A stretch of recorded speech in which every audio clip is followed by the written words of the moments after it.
Pergunta que talvez nos façamos é: o que podemos fazer de bom para alcançar a vida eterna? O que temos que fazer? Qual o esforço, qual o empenho, qual o sacrifício que nós precisamos fazer para alcançar a vida eterna? Essa é uma pergunta só nossa? Não, é de todas as pessoas. Precisamos entender que isto é o que Jesus ensina. Um jovem o procurou, um jovem rico o procurou, perguntando acerca disso lá em Mateus 19:16. Eis que alguém, aproximando-se, lhe perguntou: Mestre, que farei eu de bom para alcançar a vida eterna? E Jesus começou uma conversa com este jovem. Falou acerca dos mandamentos e ele disse que ele os guardava sempre, ele guardava todos os mandamentos.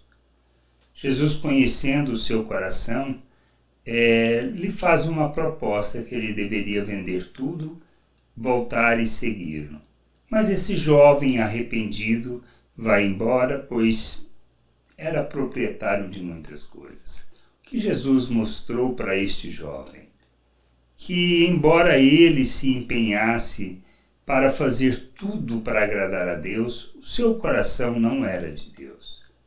Ele tinha os seus bens como prioridade na sua vida.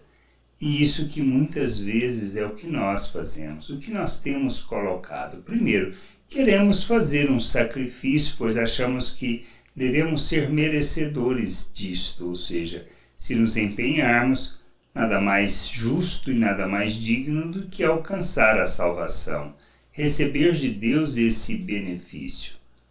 Mas é disto que trata o Evangelho, é disto que trata o Reino de Deus quando Jesus e João Batista afirma que precisamos arrepender, pois o Reino de Deus está próximo.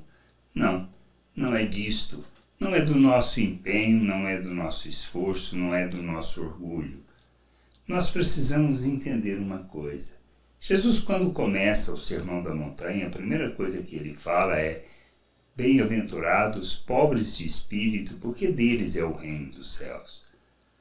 Nós estamos falando acerca do reino de Deus, da vontade de Deus, do querer de Deus. Pobre de espírito quer dizer aquela pessoa que reconhece sua dependência completa de Deus. É disto que trata a nossa salvação. Na realidade, estamos falando da reconciliação com Deus. Não se trata simplesmente de uma salvação para alcançar alguma coisa, mas o entendimento do que Deus quer com isso tudo.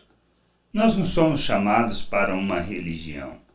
Não se trata disso, não se trata de rituais, não se trata dos cultos que prestamos, dos serviços que realizamos, mas de compreendermos qual é a vontade de Deus, de entendermos que uma vida que levamos não tem nada a ver com o plano e nem com o propósito dele, e que nós temos uma atitude rebelde, isto é, que nós vivemos em pecado, ou seja, na realidade nós estamos transgredindo a vontade de Deus e não o honramos, como foi o fundamento da criação para o propósito que tinha Deus em nós.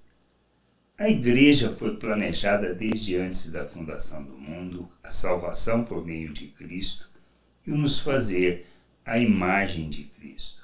Que a gente precisa entender que Deus nos chama para vivermos a sua vontade, vivermos o seu reino, andarmos segundo o seu coração. Isto não depende do que a gente possa fazer, mas unicamente do que ele fez em nosso favor. Então, não existe nada de bom que a gente possa fazer para alcançar este favor de Deus, mas sim de nos arrependermos, de reconhecermos a nossa condição de miseráveis, de que nós somos transgressores, que somos rebeldes, que não honramos a Deus. Devemos nos arrepender desta atitude, de acharmos que podemos fazer algo para alcançar um favor de Deus.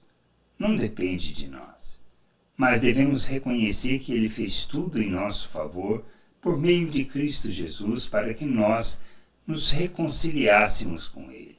O que temos que fazer? Confessar essa dependência, essa ignorância, essa falta de entendimento e nos submeter a Cristo, reconhecendo Ele como Senhor e Salvador de nossas vidas. Esse é um favor de Deus para que a gente possa compreender a sua vontade. Entendermos que buscar o reino de Deus não se trata de rituais, mas de onde colocamos o nosso coração, onde buscamos o entendimento, a compreensão da vontade de Deus, pois Deus nos chama para vivermos a partir de agora o seu reino, andarmos segundo os valores eternos, revelarmos o reino de Deus a todas as pessoas, glorificarmos o seu nome, sermos instrumento e expressão da sua justiça.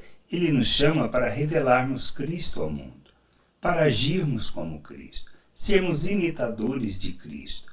E quando nós imitamos a Cristo, na realidade, nós estamos revelando o Pai ao mundo, manifestando o seu reino, revelando os valores eternos. Não depende de nós, depende unicamente de Deus. Não tem nada de bom que a gente possa fazer para alcançar esse favor de Deus, que é sermos reconciliados com Ele, que é usufruirmos da sua vida, da vida eterna que está no Criador e que Ele nos concede.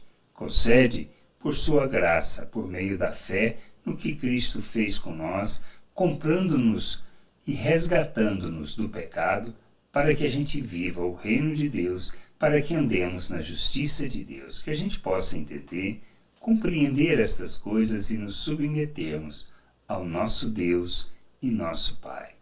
Graça e paz sobre a tua vida. Amém.